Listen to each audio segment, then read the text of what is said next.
تعالى اقولك ازاي تسهلي على نفسك الاسبوع كله وتعملي حاجات هتخفف عليكي ضغط الشغل طول الاسبوع. لو انت موظفه او انت وراكي حاجه او عايزه تريحي بقيه الاسبوع، يوم الجمعه اعملي شويه الحاجات دي وهترتاحي وهتدعيلي. تعالى اقولك دلوقتي خطوه خطوه هنعمل ايه.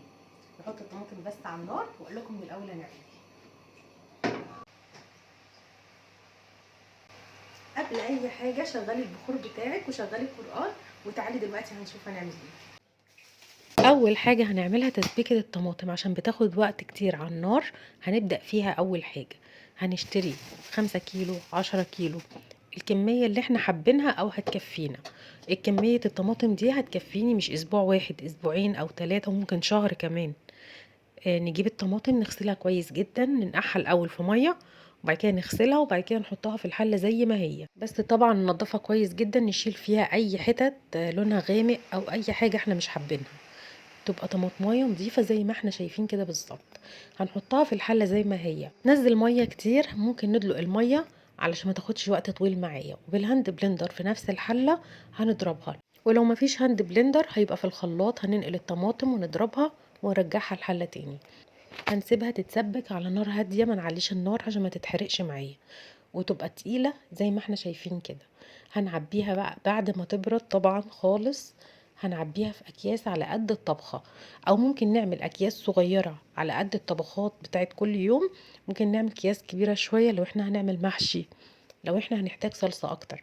يبقى مقسمين الصلصة بتاعتنا لاكياس احجام، او كلها حجم واحد ونبقى عارفين المقدار بتاعنا. انتوا مش متخيلين موضوع الصلصة ده بيسهل الدنيا ازاي، وممكن تقعد الكمية دي معاكم شهر، يعني مش اسبوع واحد. كده خلصنا الصلصة، نحطها في الفريزر بعد ما عبيناها وبردت خالص ونسيبها تتلج. نيجي بقى لوجبة اساسية، الفطار.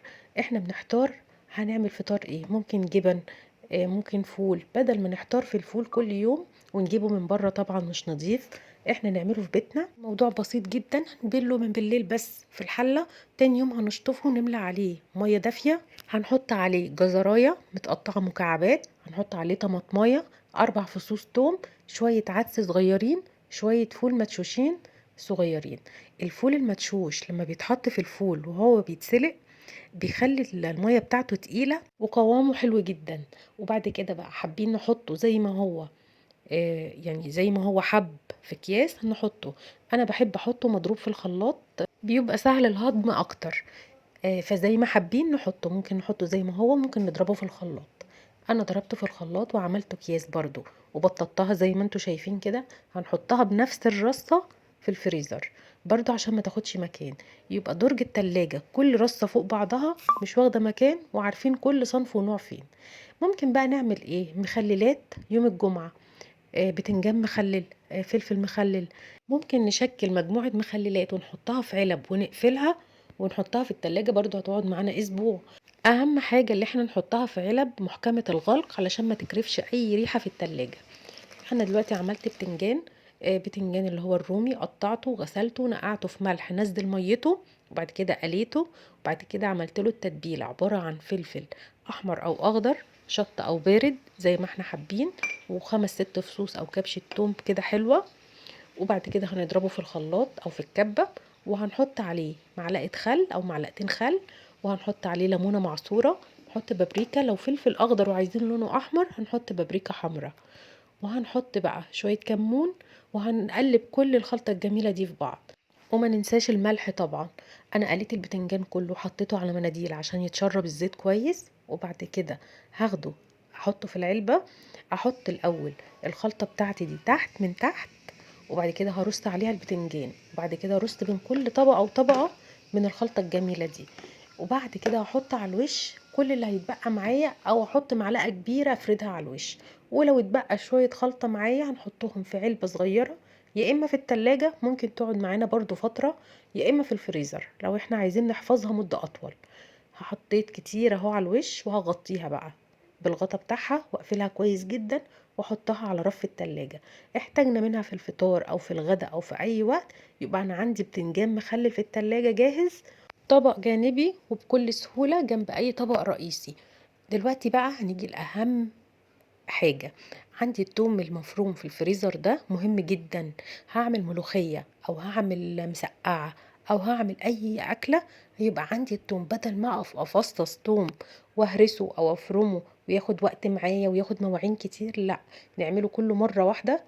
ممكن هي الكميه دي يعني ممكن تقعد معايا شهر او شهرين كمان، بس لما بنعمله مره واحده بيوفر عنا الوقت والمجهود والمواعين وكل حاجه.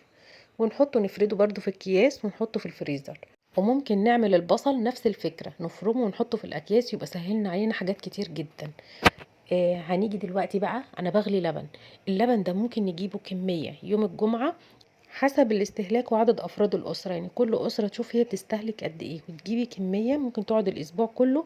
تقسميها في اكياس بعد ما تغليها، وتحطيها برضو في مكان ما يكرفش اي حاجة، يعني درج بعيد عن التوم والبصل طبعا. ونحط الاكياس ونطلع كل يوم الكيس اللي هو على قد استخدام اليوم. يبقى احنا كده سهلنا على نفسنا اللي احنا ما نغليش لبن كل يوم ونطلعه ونفكه، يبقى على قد استخدامنا اليومي. اللبن هنسيبه يبرد خالص، وبعد كده ممكن نسيبه لتاني يوم ناخد القشطة اللي عليه، او عايزينه زي ما هو نعبيه على طول بعد ما يبرد. انا هاخد استراحة من الشغل وهعمل عصير موز باللبن، ولسه في جزء تاني للتجهيزات بتاعت يوم الجمعة هقول لكم عليها. هتبقى تجهيزات بانيه وفراخ، وهقول لكم على تتبيلات حلوة جدا في الفيديو الجاي. هعمل عصير الموز باللبن، هحط قوالب تلج صغيرة، وهحط موزتين او 3، وهحط كوبايتين لبن، واحط سكر حسب الرغبة، ورشة فانيليا بسيطة، او لو احنا عندنا فانيليا سايلة هنحط نقطتين منها او 3. انا حطيت كده رشة فانيليا، وبعد كده هضرب كل الكلام الجميل ده مع بعضه. التلج هيخليه زي السموزي كده، هيبقى حلو جدا. لو احنا حطينا تلج على اي نوع عصير فريش بيديه كده قوام ورغوة حلوة كده زي الكافيهات، زي العصاير اللي احنا بنشتريها من بره. جربوا حطوا التلج على اي عصير وشوفوا النتيجة. بعد ما نتأكد ان العصير اتضرب كويس جدا، ناخده بقى ونصبه في الكوبايات بتاعتنا. نحط كوبايات بقى شكلها حلو كده، مع شاليمو شكله ظريف يفتح النفس كده كأننا في كافيه. ونصب العصير وناخد استراحة. وهكمل لكم الفيديو الجاي اقول لكم على اهم التتبيلات اللي ممكن نعملها وتساعدنا طول الشهر او طول الاسبوع. احنا ممكن نعملها بالشهر، ممكن نعملها بالاسبوع. يعني اغلب الحاجات اللي انا عملتها النهارده زي الثوم وزي البصل وزي الصلصه وزي الفول ده هيقعد معايا الشهر كله. تتبيلات الفراخ احنا ممكن نعمل كميات تكفينا الشهر كله برضو. كده انا خلصت العصير وهاخد الاستراحه، وهكمل بقيه الشغل بعد العصير، بس هعمله لكم في الفيديو الجاي. استنوا الفيديو الجاي هيبقى حلو جدا، وتتبيلات مهمه جدا هتنفعكم لكل انواع الفراخ، اذا كان دبابيس او فراخ كامله او فراخ بانيه. بس لو عجبكم الفيديو ما تنسوش لايك وشير عشان ناس كتير تستفاد، واشوفكم في فيديو جديد ان شاء الله. باي باي.